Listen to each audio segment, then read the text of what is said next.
A routine patrol. A loyal police dog. And a nursing home hiding a nightmare beneath its floors. When K9 Officer Diesel started scratching at a forgotten corner of the building, no one imagined what he was about to uncover. But what lay behind that sealed door would leave the entire town, and the nation, in shock. If you believe heroes come in all shapes and sizes, even with 4 legs, then this story is for you. Don't forget to subscribe and hit the bell so you never miss the real-life tales that remind us truth is sometimes stranger than fiction, and far more powerful. Officer Lily Grant wasn't expecting much from her Thursday patrol. She'd been assigned to a quiet district on the outskirts of town, one mostly known for its retired residents, small parks, and an aging but well-reviewed nursing home called Silver Pines Rest Facility. It was the kind of place people passed without a second thought, a brick building shaded by tall oaks, with a quaint white sign and manicured hedges. But what brought Lily there that morning wasn't routine. It was a vague tip that had come in anonymously the night before. Someone had claimed that something wasn't right at Silver Pines.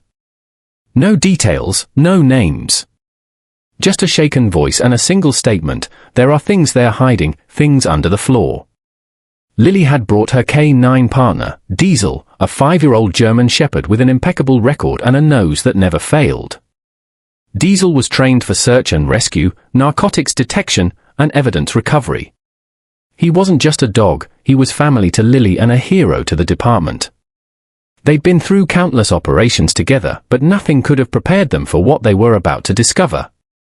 When Lily arrived at Silver Pines, the director, Ms. Evelyn Mather, greeted her with the kind of warm, overly practiced smile that immediately put Lily on alert.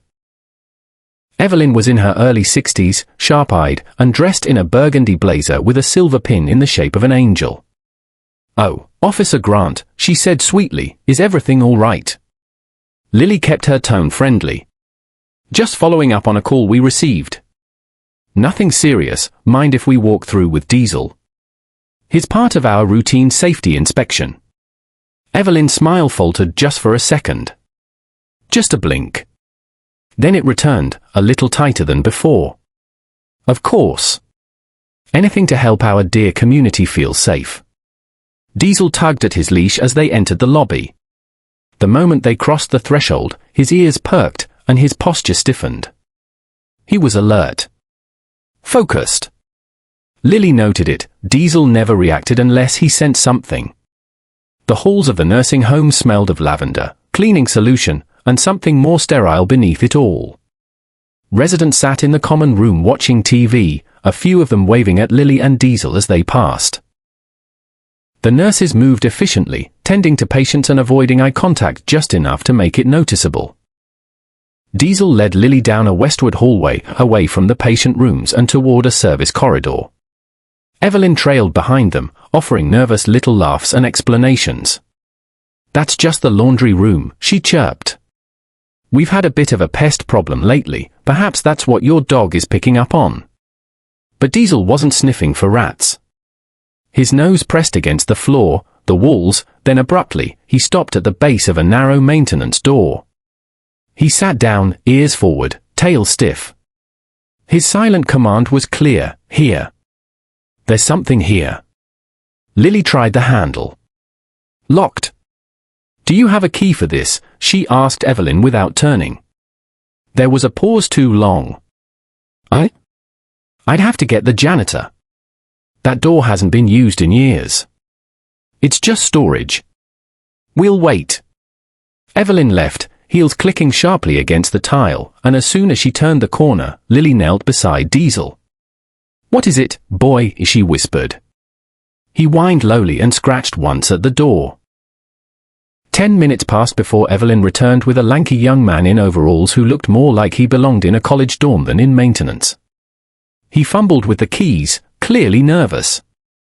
The moment the door opened, a gust of cold, stale air rolled out. It smelled musty, but underneath, Lily could smell something else. Something metallic and wrong. The room was dark. Too dark. Lily flicked on her flashlight. It was, as Evelyn had claimed, a storage area, or at least, it had once been.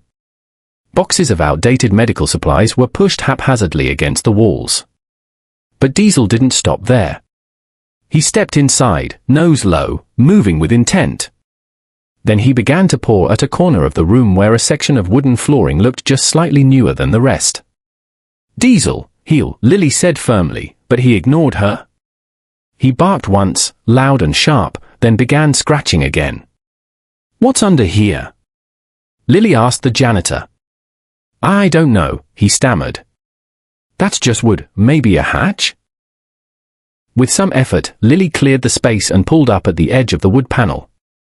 It gave way with a creak and revealed a small hatch door with a rusted metal handle. The air that wafted up was thick with mold, dust, and something else. Something like decay. Evelyn's voice trembled behind her. "There's nothing down there. It's just old plumbing, we sealed it off years ago." Lily didn't answer. She descended the creaking wooden ladder with Diesel following close behind. The flashlight's beam bounced against stone walls as she reached the bottom. The space was narrow, cramped, almost like a tunnel. The ground was packed dirt, and the walls were lined with insulation and exposed brick. But what caught Lily's eye was the metal door at the end of the corridor, thick, bolted shut, and covered in grime. Diesel growled, a deep, low sound that vibrated through Lily's chest.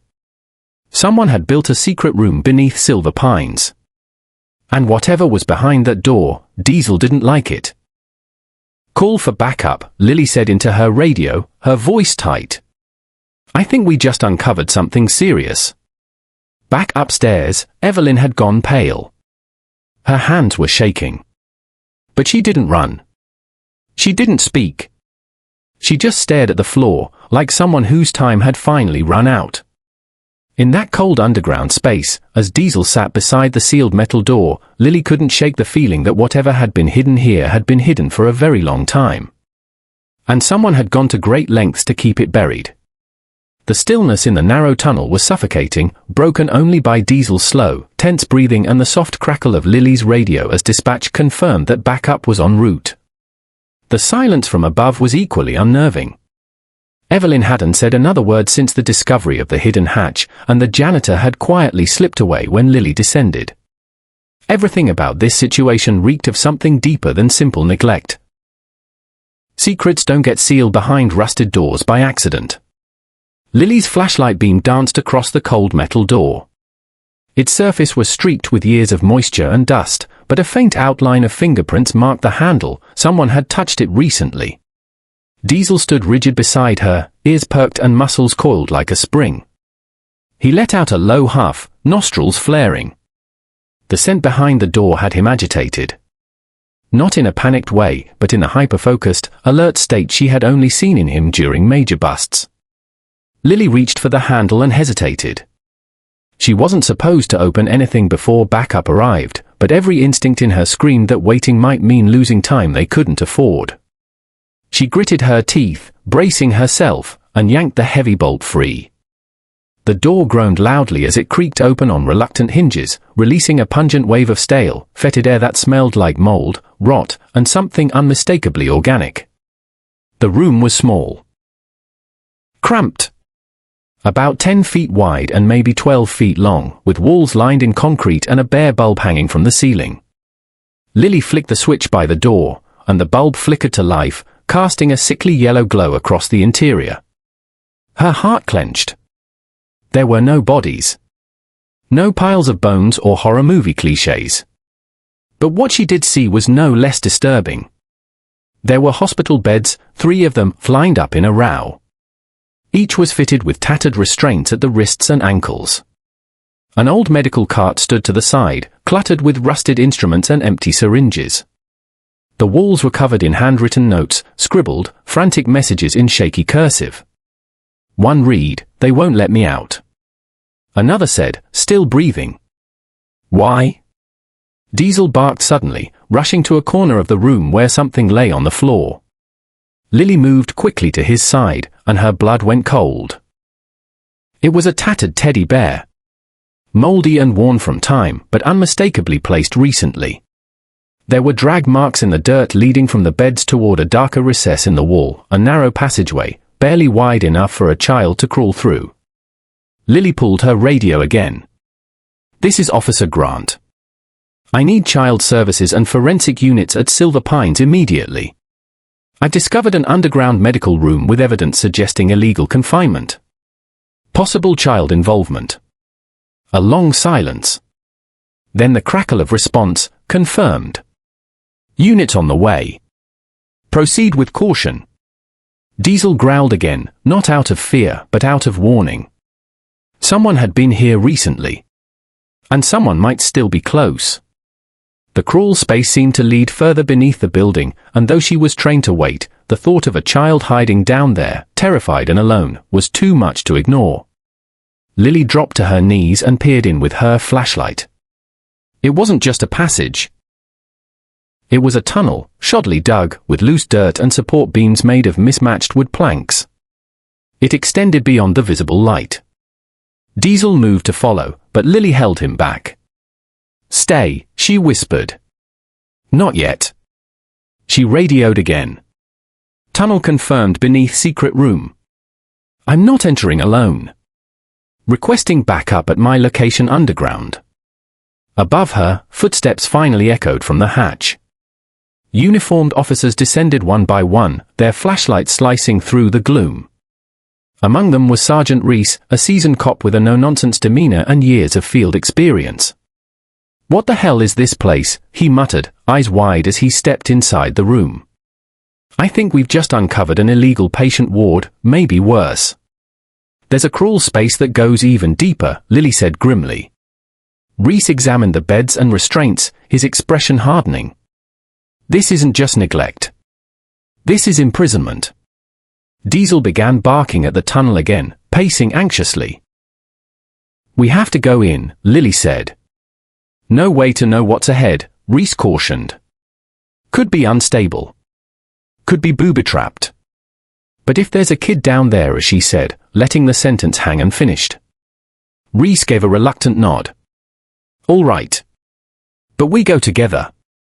Keep your radio on at all times." The next 10 minutes were tight, tense, and claustrophobic as Lily and Reese crawled single file through the passage, Diesel pressed tightly behind them. The tunnel seemed endless, winding in strange directions.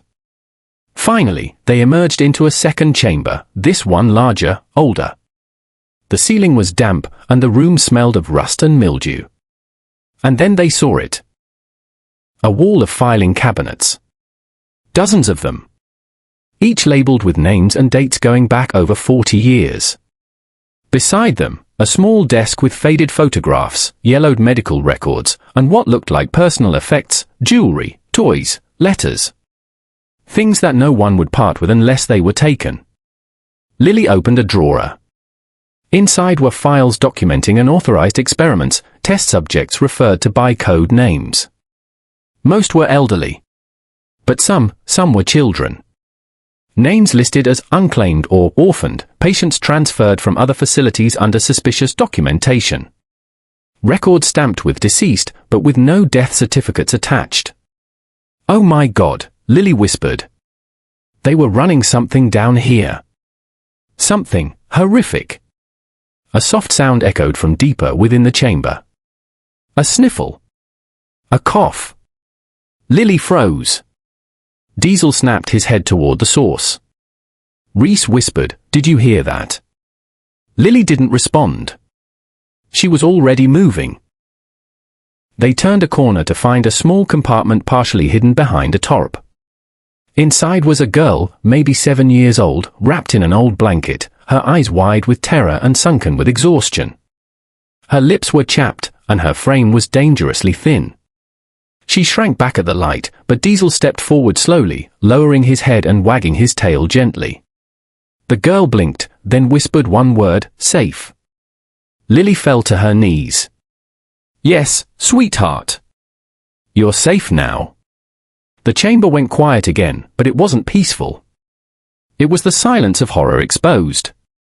And above them, Evelyn Mather sat in her office, unaware that the truth she had buried for decades had finally clawed its way to the surface. And it was just the beginning. The little girl's eyes, sunken and rimmed with fear, stayed locked on Lily as the officer gently pulled her into a warm embrace. Diesel sat protectively at the girl's side, his body tense but calm, as if instinctively knowing she'd endured something no child should ever face.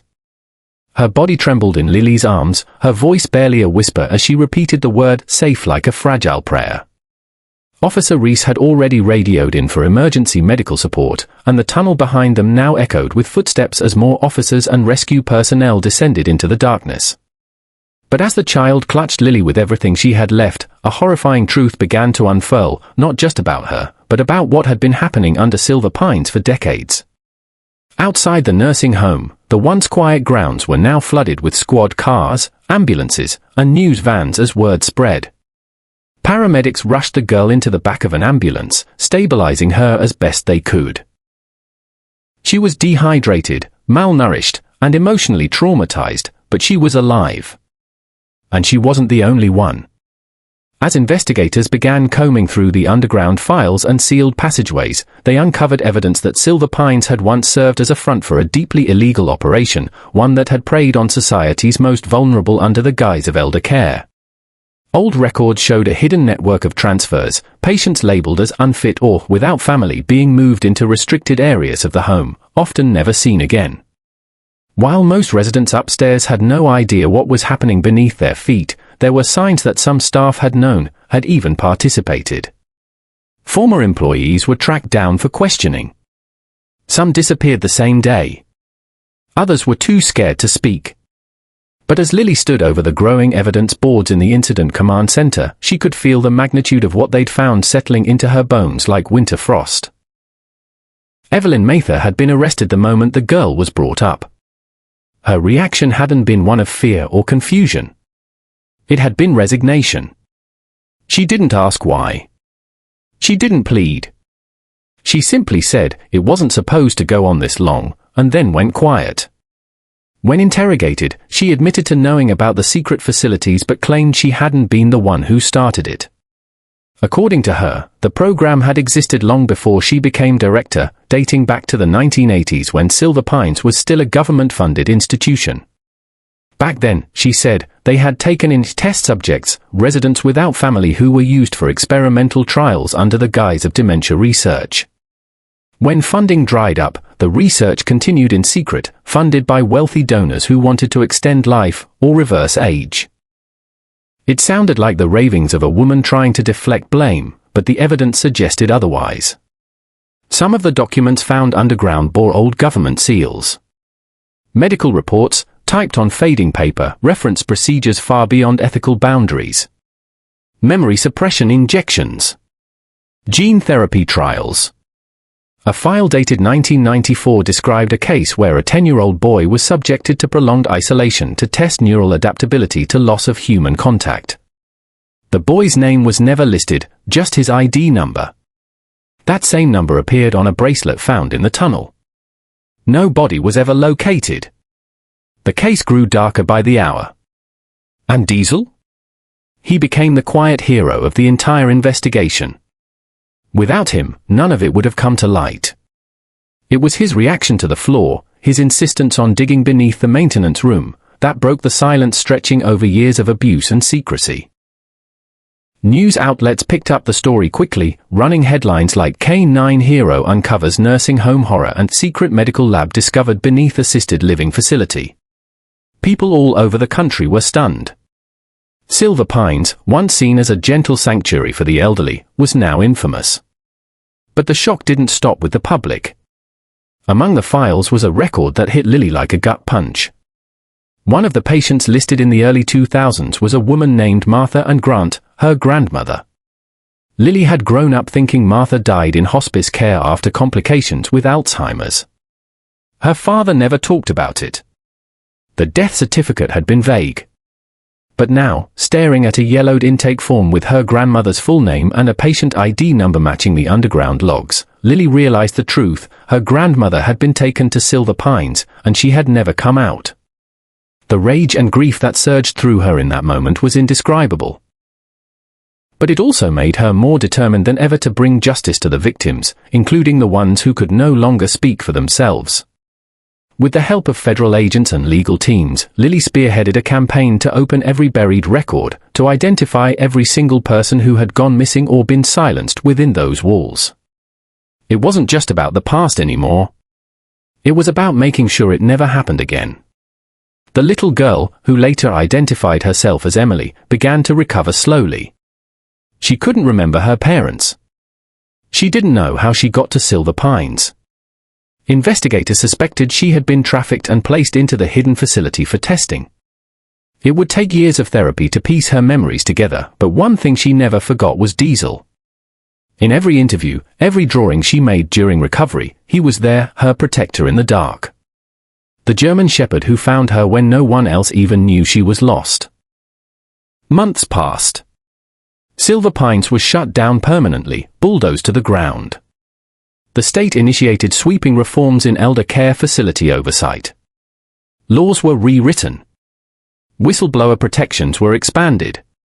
And Lily? She adopted Emily. It wasn't part of the plan. It wasn't even allowed at first. But after numerous court petitions and psychological evaluations, it became clear that Emily felt safest with the woman and dog who had saved her. Diesel, now a household name, retired from active duty a year later, honored in a ceremony attended by officers, survivors, and hundreds of people he'd inspired. Lily knelt beside him as he received his medal and whispered, "You did good, boy. You brought her home." The nightmare beneath Silver Pines was over. But the scars it left behind would never fully disappear. Still, out of darkness, something beautiful had emerged, a bond stronger than fear, and a life rebuilt from the ruins. And it all began because one dog refused to walk past a locked door.